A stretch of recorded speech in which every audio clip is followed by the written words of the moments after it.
Well, looks like I'm going to have to do a little bit of cleanup. Yes, from the last couple days. And let me tell you, here's the deal. I'm going to get right onto it.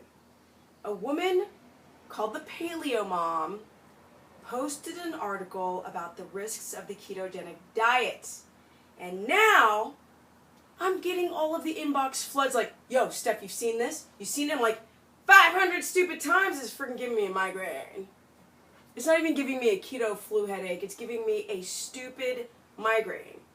And I will tell you why. Even Jimmy Moore was like, he's also getting this dumb article that's being swished around all around town. Energy, energy, energy. Oh, and I'm back from Tennessee, and I'm about to do some more traveling, but let's get right on to it. Okay, so, woman writes an article, and she references the potential risks of the ketogenic diet, including epilepsy, cancer. I think she referenced thyroid disease. She referenced a lot of things, saying that it could be the ketogenic diet could put you at a risk if you have a risk for these potential disorders, issues, autoimmune disorders. And so now people who were already afraid of doing the ketogenic diet with a thyroid issue are now freaking paranoid. They're already paranoid. Because like Chris Kresser's writing articles about how the ketogenic diet can worsen thyroid problems if you have Hashimoto's, hypo or hyperthyroidism. Okay, let me tell you.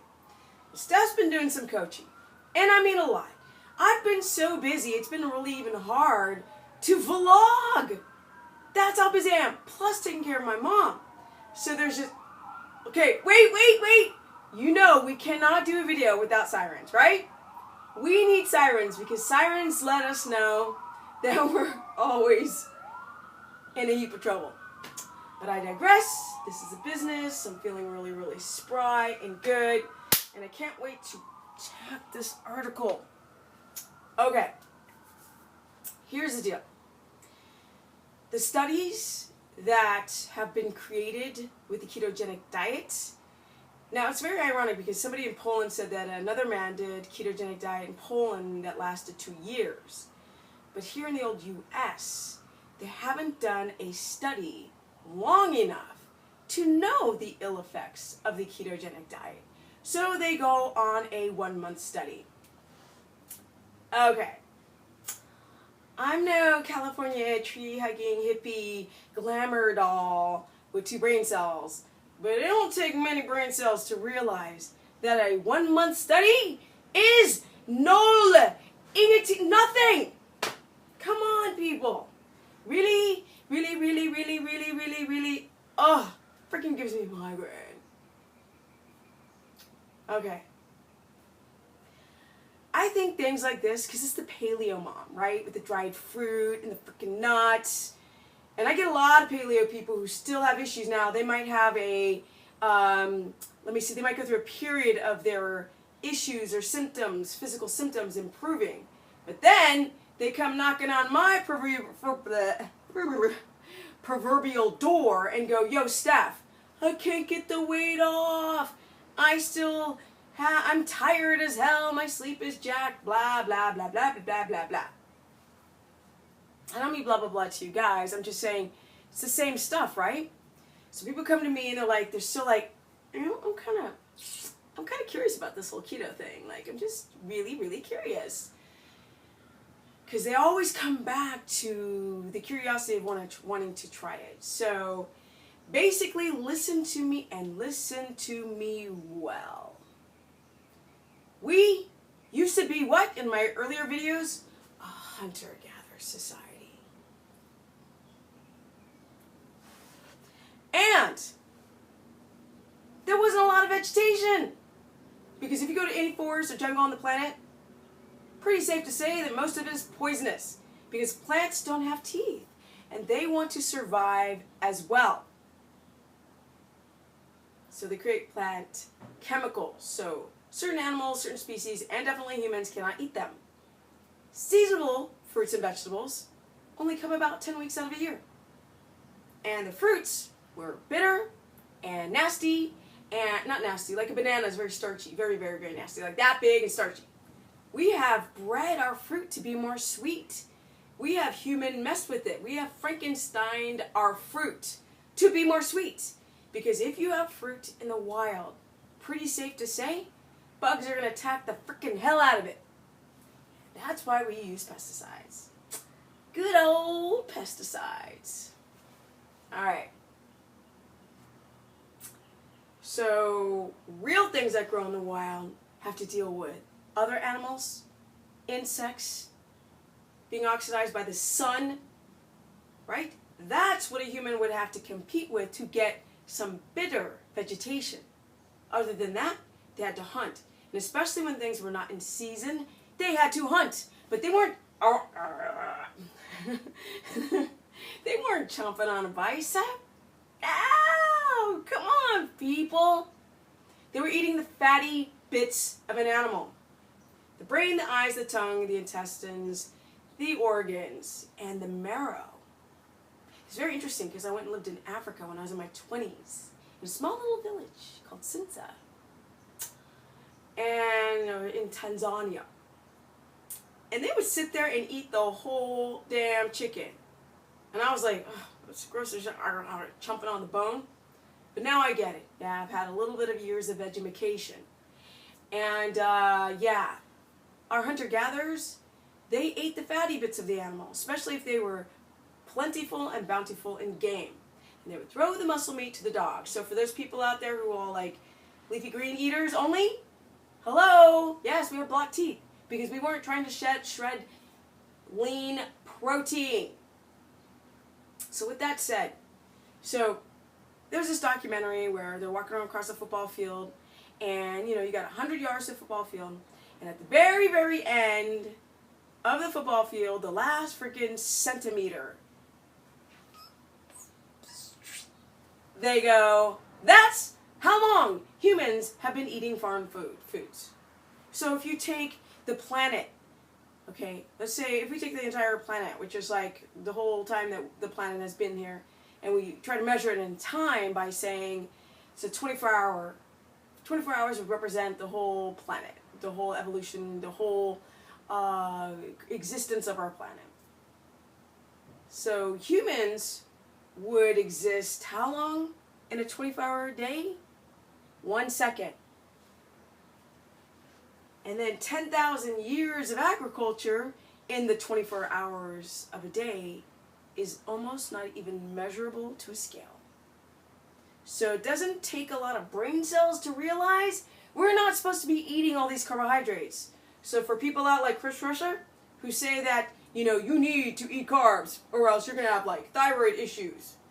Well, we make carbohydrates in our body without eating one drop via gluconeogenesis. Not a friggin' problem. Don't believe me? Go get a glucometer and test your blood sugar after fasting. Because a lot of y'all, you're going to have high blood sugar because what? You are insulin resistant or pre-diabetic. And you can have your glucose up in the hundreds or in the 5s, the 6s, 6.5 millimolars, and not even be eating carbs. So if you need carbohydrates for your red blood cells, then our bodies make it. That's why this freaking article pisses me off. So let's just stir the pot even. No, we find this amazing, real and true primal way of existing. Call yourself the paleo mom? Really? We find this really incredible, true way of existing. And instead of asking people like me, who've been on the shite for years without refeeding one time, or speak to hundreds of people, just go by this very inconclusive, not long enough done studies, and then write an article, and then have it post everywhere for everybody to get even more scared, so they can go back to their garbage food or their dry dates. Really? Really, really, really, really, really? Come on, people. I swear I'm a little angel when I want to be. That's the thing that really gets me pissed. Because my ass is almost 50, and what? I still got the business every day. That's the business. The lighting kind of sucks today, but this is the friggin' business. This is not genetics, people. This is epigenetics. You know how? Through ketogenesis. No heart disease, no small LDL, small sticky particles, no high triglycerides from eating all that fat. No. Where are we? Whew! Okay, what else? The problem is, the reason why people have these kind of exacerbated symptoms from keto is because you were damaged before you started. And thank God, whatever, think something that you found out that you have these issues, because sometimes it takes ketogenesis to find the hidden symptoms that you didn't even know you had.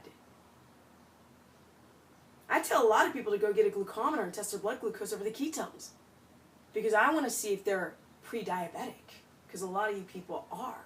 And for the first time, I've been able to help people get their glucose to a healthy range, and they didn't even know that they were pre-diabetic. They were just walking around so tired because whatever carbs that they were eating were not getting into the cell as energy.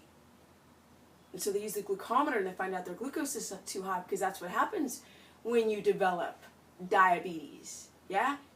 You eat carbs and you make insulin, but it's not doing its job to get that blood sugar to go somewhere, primarily in your fat cells and in your muscle as stored muscle glycogen and into your brain as energy. And that's not happening, so you feel tired. And the body's like, shut off all the buttons and knobs and light switches in the house to conserve energy, because you are not feeling well. But we don't. We do energy expenditure, and then we go grab the coffee and the caffeine and the pre-workout supplements, which is a false sense of energy. And then we go screw our adrenals up even more. It's connected to our thyroid, which is then connected to your reproductive system, managed in the medulla. Don't believe me? Go read about this stuff on your own. It is not that hard to do. We all have our stupid devices that we could go and check this stuff ourselves. Yeah? You don't have to be a PhD person to go and do your own due diligence and research. Your own energy, or the potential to get it naturally. It is not natural to go on HRTs. Sorry, Suzanne Summers. Because this is done with no HRTs, no bioidenticals, right? Because I'm going to train my DNA to find a way to get the adrenals to function properly, so my estrogen, testosterone, and progesterone can be made without ovaries. But I still have mine. Everything's still functioning. Nope, I am not premenopausal at almost 48, at almost 50. This article pisses me off because, well, not really, but sort of it agitates me, because people are still confused. And now let's just confuse people even more. Instead of getting them to find out something that's so amazing, now we're going to scare people because you're too afraid to try keto. You haven't done it. You haven't done it long enough, Paleo Mom, or any of you other people who are naysayers. Do it. You got issues? Then you had hidden issues that you didn't notice before. And then to get into a state of ketosis, you have to fix all your issues. That's the problem. People do keto because they want to lose weight. They actually put weight loss or fat loss, no weight loss, because all they do is step on a scale. They don't realize that on these diets, these other starvation diets, are actually losing muscle. But I digress. So, what you have to do is get your ass to bed early and wear your freaking blue blockers. Where am I? Okay, they're over there. What else do you have to do? You have to eat whole, organic, non-Frankenstein foods. I'm just saying. Stop complaining that you feel like you're limited, because it's only that mentality of people who've got these metabolic derangement issues. Get your stress in order and get your ass moving. Because you cannot sit on your ass and eat a ketogenic diet and expect success, because it's not going to happen. Want to learn more? StephaniePerson.com.